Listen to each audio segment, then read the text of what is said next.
A few weeks ago, the content creator Swans produced a 1 hour 20-minute long video which explored the concept of monumentality, or in layman's terms, big things. In that video, there's a segment where he attempts to discern the biggest visual art piece, discussing both subject matter and the physical size of a work. Originally, I was intending on listening to some well-known long albums and giving my opinion on them, but the idea itself and the aforementioned video merely inspired me to ask, what is the longest album ever?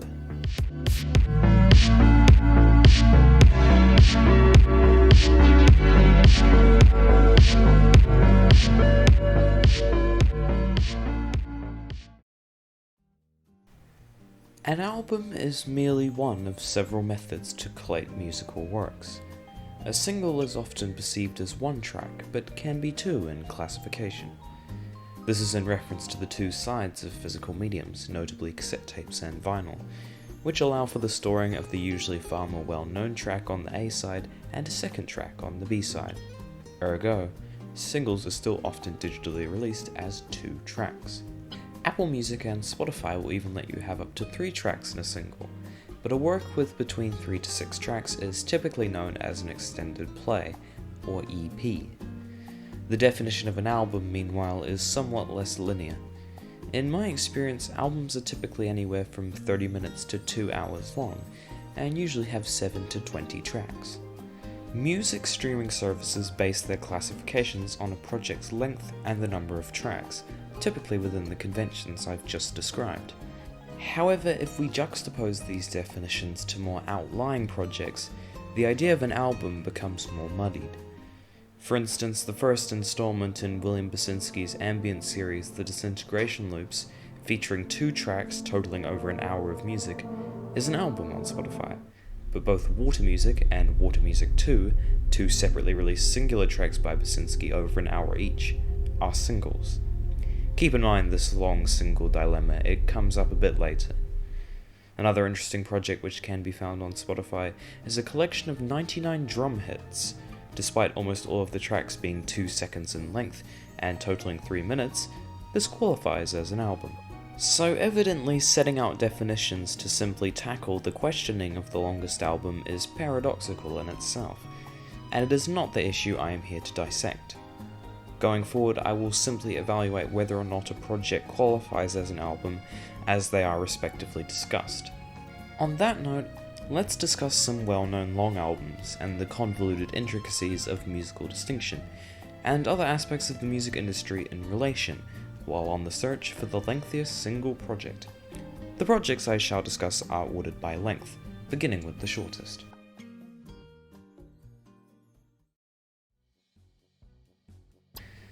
The length of albums like To Be Kind and Otokotachi no Wakare are regularly discussed in tandem to the musical merit, both at a length of about 2 hours. To Be Kind is a 2014 post-rock album from the critically acclaimed band Swans, known for being one of the high points in their discography, and one of the Select Records music critic Anthony Fantano has awarded a perfect score of 10. Otokotachi no Wakare, meanwhile, is a 1999 live album performed by the Japanese dream pop act Fishmans. While there is a lot of material on the project, it's significantly drawn out by the closing track, a live rendition of the previously released 35-minute Long Season. While Fishmans are yet to partake in lengthier projects, Swans have released longer records since, with 2017's Deliquescence at 155 minutes being their longest yet. There's quite a few other nice 2-hour-long albums, but records of this length merely scratch the surface of our descent. When noise producer Prurient announced in 2017 that his next album would be 3 hours long, a writer for the music magazine Decibel claimed that it would be unreasonable to expect the modern adult to fully listen to the project, suggesting they take a yoga class instead. And while the absurdity of the argument means it's probably not indicative of any general consensus, the distaste in longer works at a deeper level is pretty understandable. It can be difficult to engage with a work that is several hours long, but in my opinion it mostly just harkens back to the quality of it. And even as we reach projects of utterly absurd, often gimmicky lengths, there is still artistic intent and craft to be found within most of them, which I will discuss. I simply throw these ideas out here for the sake of structure. Our candidates are ordered by length, and this is the position where Rainbow Mirror appears in that respective ordering. And despite the ire which it attracted for a 3-hour runtime, it is far from the longest album ever. The Caretaker's Everywhere at the End of Time is a dark ambient project which comes up to a little over 6 hours. I have already discussed this record at length in an iceberg video, although likely without the same amount of nuance or insight that I'm now attempting to present in this video. Some have cited its length as playing a part in conveying the downward spiral incited by dementia in the Caretaker character, to which I would agree. I'd wager this is probably the longest project that casual music listeners are willing to engage with. This mainstream attention, alongside the abstraction of the record, of which length is merely a part of, has resulted in some fairly polarizing discussion of it. And while it's certainly interesting, that's not the aspect I wanted to discuss regarding the project here, given that the themes have been discussed to an almost trite extent. Since it's split into 6 individual stages, it begs the question, is it really an album? Compilation is another term used in musical categorization, with extremely varying definitions, some of which are borderline opposite. That leaves our expedition at a sort of crossroads if we encounter anything similar going forward. Is it worthwhile making the distinction, or should one simply allow the candidate through literary proxy? On Wikipedia, a compilation album is simply listed as a type of album, but so is the extended play, potentially nullifying the helpfulness of this resource. On aggregation sites like Rate Your Music, the distinction is quite notably made between all 3. Leland Kirby himself describes Everywhere as a series of works. However, there is a large amount of contemporary usage referring to the project as an album. While this may seem like an irrelevant point to make, it's worth noting that dictionaries describe how words are used by human beings, rather than offering timeless, rigid definitions, so perhaps we could factor this use in. I would also argue that each of the individual stages are nowhere near as thematically grounded as, say, 2011's An Empty Bliss Beyond This World, and are more representative in tandem with the overall project. Do we consider it a single album then? Some definitions note that tracks are collated for a theme, such as a greatest hits album, so perhaps not. I suppose in this specific case study either side could be argued, but I found it interesting to draw attention to. Under my iceberg video about Everywhere, there was a comment requesting suggestions for artists stylistically similar to that of The Caretaker. Alongside Kirby's own Eager to Tear Apart the Stars, Brian Eno's Apollo, and my own personal recommendation of the Disintegration Loops, I also recommended Asu Tenki's Sunflower Image, which is similar in length to that of Everywhere at the End of Time. Sunflower Image is 360 tracks worth of loops of sounds sourced from television broadcasts. It's split into morning, noon, and night sections, as if it were a real television or radio broadcasting station. And alongside its experimental immersiveness, it's also at a point where we can begin to notice some patterns in the records discussed. They tend to lean into ambience, drone, or noise, and are often sample-heavy. This is likely due to it being almost impossible to create a record 6 hours or longer without inherently leaning into ambient progressions or sampling other music. However, the next album to be discussed is somewhat different from these conventions, and proves there can be some variation within long albums. Natural Snow Buildings is a French duo well known for their experimental style of psychedelic folk. A decent chunk of their large discography has seen critical acclaim, such as 2006's The Dance of the Moon and Sun, which was in itself over 2.5 hours long. But their longest and likely most well-received album is Daughter of Darkness. The original 2009 release was distributed via cassette, and already came out to a little over 6 hours. However, the more widespread 2013 digital re-release adds additional bonus tracks, putting the project's total runtime to 7 hours and 20 minutes. Individual tracks, which are intricate droney folk soundscapes, range in length from 5 minutes to 45. And yet, either version of the project is trumped by the entries in a series of albums produced by Asu Tenki. In order to farewell use of the moniker in early 2020, a total of 3 albums, each 360 tracks long, were announced to be released. Rather than each section of a single album representing a time of day, that status was given to each album respectively, for a total of 1,080 tracks and over 25 hours of music. The morning album, Kizu Random, comes in at about 8 hours, and its noon-themed successor Kako Random at just under 10 hours of music. The albums are mostly drawn out due to the 4 long-form loops which begin each of them. Despite a decent amount of fanfare for the series, the concluding Asu Random was never released.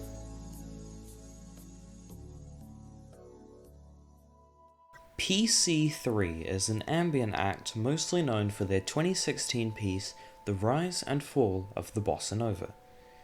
While it's branded as a singular 13-hour-long song, it is separated into 5 acts in both branding and streaming services, so it's often interchangeably considered an album or singular piece. Its 4th section is currently the longest single song on Spotify, at 4 hours and 20 minutes, and altogether as a singular piece was credited for a time as holding the Guinness World Record for the longest officially released song. However, there's another contender who released a much longer song several years before, and many felt that they in fact deserved the record at that time. Side note, this is the point where we move into works longer than a day. The Flaming Lips are an experimental rock band most well known for their 2002 album Yoshimi Battles the Pink Robots. However, they also gained a fair amount of attention in October of 2011 after releasing the 24-hour-long song Seven Skies H3. To correlate with the Halloween release date, 13 copies were released on USB drives encased inside real human skulls and sold for $5,000 each. A condensed 50-minute version was later released digitally in 2014, but the full 24 hours is also publicly available. Despite intending to be a singular piece, several distinct sections were identified by listeners, including drum rhythms and ambient droning sections. But it can still certainly contend for the title of longest song. At least, it could until about a year ago. PC3 is no stranger to the longest song record. The closing track of their 2015 album Ad Astra Volume 2, entitled Into the Garden, formerly held the title at 3 hours long, but also included over 7,000 words worth of lyrics. And neither of these occasions were the last time they dabbled in long music. In 2020, the group released Honest Wave Experiment 33, a 33-hour-long song subdivided into 11 sections. One could assume its purpose was to overtake whatever the record for longest song stood at that point, but if we look at archived iterations of the Guinness World Records webpage, it was still just the rise and fall. And oddly enough, the webpage seemingly remained unchanged even after Honest Wave Experiment's August 2020 release, but the record has since been given to one Steve Lieberman. Lieberman originally started work on The Noise Militer in June of 2019, with 30 years of music production behind him and while facing his 10th year of leukemia. When this leukemia became terminal, Lieberman decided to fulfill a lifelong desire of obtaining a world record title, and the completed 35-hour-long piece was released in December of 2020. There are longer compositions, however, albeit they are yet to be played fully. A 1987 work by famed experimental composer John Cage instructs the performer to play its notes as slow as possible, so the average rendition of this piece comes in between 20 to 70 minutes. However, the St. Bacardi Church in the German town of Halberstadt began a performance in 2001 which will not finish until 2640. The chord which is played is usually not changed for months at a time, and the next change is not due until February of 2022. There's also Jim Finier's Longplayer, which began in the final moments of 1999. It's a composition for gongs and Tibetan singing bowls, which was extended using a simple algorithm, into a piece which will continue with no repetitions of sound until the beginning of the 3rd millennium. It's currently droning in a lighthouse in London, but you can listen to it live online as well. And while the monumentality and ceremony in these pieces is certainly impressive, they are singular compositions, and not albums. Are there any albums which are a day in length or longer?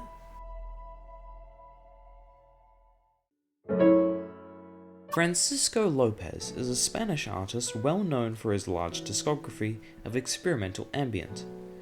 One of his longer entries, Untitled 272 Antarctica Variations, comes out to a clean 24 hours. However, the album supposedly only reaches this length by playing the same low-quality field recording 8 times, only changing with slight variation in EQ.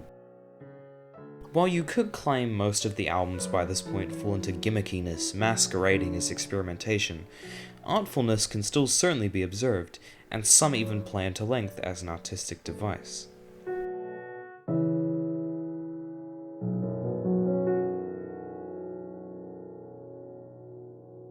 Terry Tamlitz's Soulnessless brands itself as the world's first full-length MP3 album, as its length is just shy of the maximum available under FAT32 size limitations. In total, the project is over 32 hours long, and took over 4 years to produce.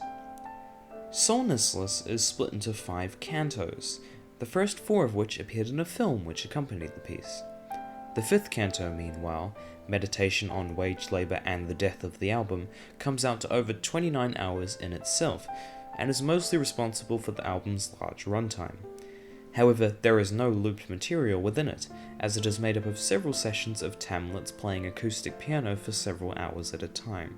While the first 4 cantos are usually described as a criticism of religion, the 5th attempts to convey how increasing album lengths, and thereby more effort from artists, are not seeing a similar increase in artists' wages.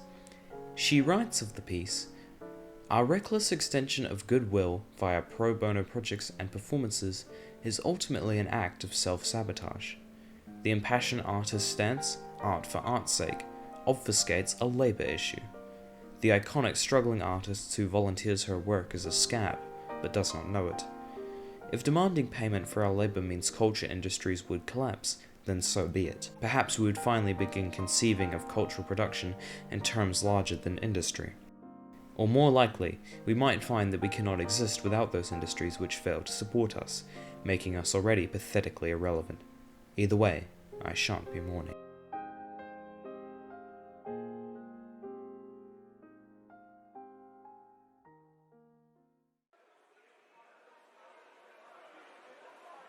But of course, longer projects have been released since. Aki is a lesser-known artist who holds an incredibly varied discography, but just know for now they have released albums ranging from ambient to noise to future funk to glitch folktronica. On October 27th, 2020, they released the 20-minute first track of Downtown, alongside the message, "I will be adding new tracks to this every day until 2021. The result was a 90-track, 38-hour-long behemoth of an album, which combines field recordings with atmospherically edited music to create dreamy soundscapes which represent a supermarket or mall. They've since gone on to produce a similar project, adding tracks each day until the end of September 2021, although it will almost certainly not eclipse the length of Downtown.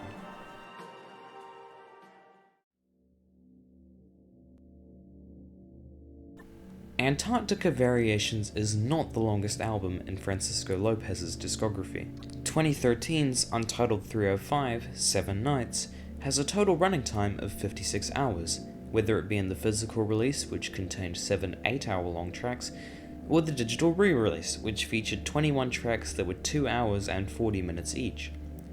The album is mostly inaudible through laptop or similarly small speakers, and decent quality headphones are required to actually hear any of the droning microsound presented.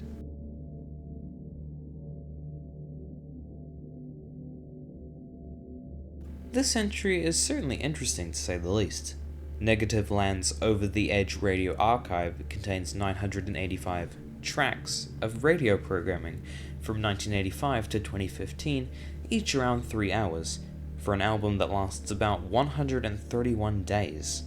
However, given the content of the project, it could be interchangeably considered a compilation, or at least in some regard, null and void as an album.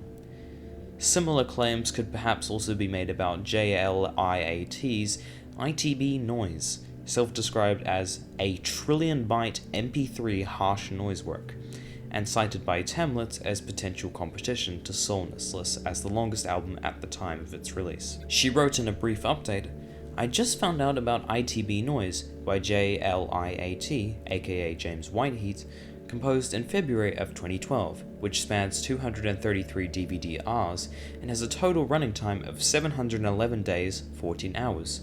Insert sound of balloon deflating. Given that ITB Noise is an edition of 1 and functions more as an archival art project, for the sake of argument I will continue clinging to my definition of an album as something produced in bulk for distribution, and imagine his piece changes nothing." And yet, one semi-infamous musical act has produced even longer music.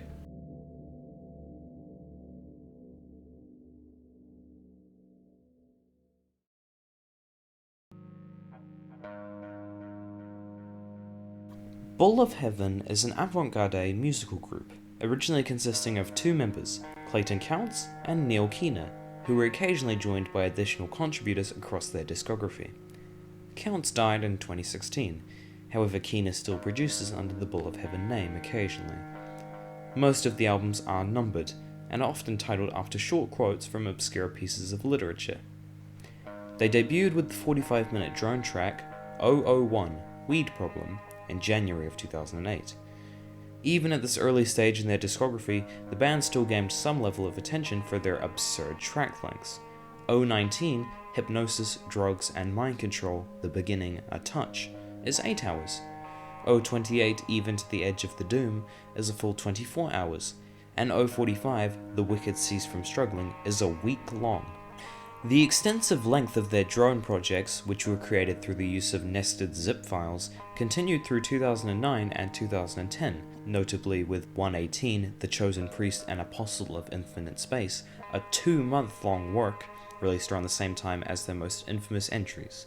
209, Blurred with Tears and Suffering Beyond Hope, which is 4,723 hours long, and 210, Like a Wall in Which an Insect Lives and Gnaws, a piece lasting exactly 50,000 hours, or almost 6 years. During the rest of the 2010s, the band ventured into albums millions of hours in length, and eventually oh for fuck's sake, this band needs to be stopped.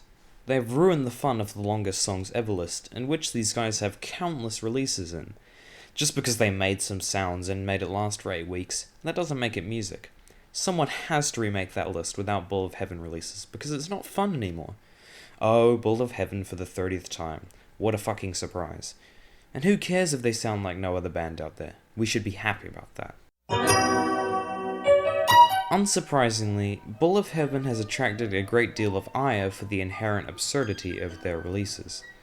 Some consider a discography of this length and content to not really be music, or very bad music, or a simply pointless undertaking. But I do think there's more to the act than these surface-level jabs which have been slung their way for the past decade, and I have no intention to simply be the next in line to perpetuate this. For one, the more fringe releases of Bull of Heaven invite the listener to question the very definition of music itself, whether it was intentional or not. Within their discography is music locked behind unguessable passwords, corrupted audio files, some of which can supposedly be repaired to actually hear noise, albums with negative lengths, music embedded within other types of files, infinitely looping Adobe Flash files, an interactive music generating calculator, and an 85-minute recording of Count's air conditioner. It seems understandable why music fans would dismiss these works as sonically terrible meta-nonsense, but I find a sort of admiration in their very existence. While a great deal of enjoyment can be found in their large body of work both acts present to an extent, part of their charm is the fact that something so absurd could exist with the formal title of album, but then one has to wonder if they're simply reading into it too much. Bull of Heaven doesn't really have a central thesis that I could find. I believe Counts alluded to wanting to create the longest piece of music ever made, but other than that, there's not really a clear motive to create this sort of thing, to my knowledge at least. And even if the pair always set out to create pure musical anarchy with no artistic intent whatsoever, I don't think my narrow form of enjoyment would diminish.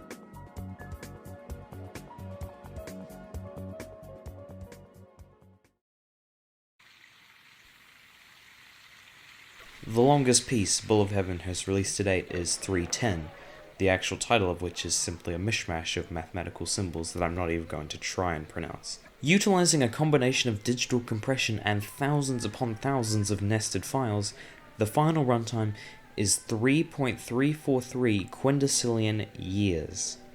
And yet, the entire track is a looped bass pulse, identical to one which appeared on previous projects. Needless to say, this runtime is incomprehensible to the human mind. The length of the project exceeds the lifespan of the known universe. When the very electronic mechanisms which allowed this project into the public eye are eroded into nothingness, the track will have barely started. And remarkably, this is not the longest piece of music ever. It's since been usurped by a fan project which was released earlier this year that utilized the same methods. 310 is catalogued on Rate Your Music, even though a fair few of Bull of Heaven's projects deliberately aren't. Underneath it is one of my favourite reviews on the entire website by user 47x5, which further explores the metaphysics and creative implications of the record. The review concludes by stating, 310 is not truly infinite, but by the standards of human comprehension, it might as well be. Bull of Heaven will last forever. Music will last forever. Art will last forever. That is the truest triumph of 310. So perhaps humanity will never be able to decide what the longest album truly ever is. Is it 310 with its minimalist singular bass pulse that will outlive our galaxy's sun millions of times over? Is it the tribute piece, Sleeping God, which uses similar methods and sound to a further extent? Is it ITB Noise and the extensive catalogue of harsh noise within its titular file size? Is it Soulnessless, which likely has the most blatant artistic premise and execution out of the records, potentially making it more viable? Music is subjective, and to ask the seemingly simple question of what is the longest album ever forces the curious to question the very nature of music, structure, and time itself. So strong that even now, all you want is an explanation of who I am now.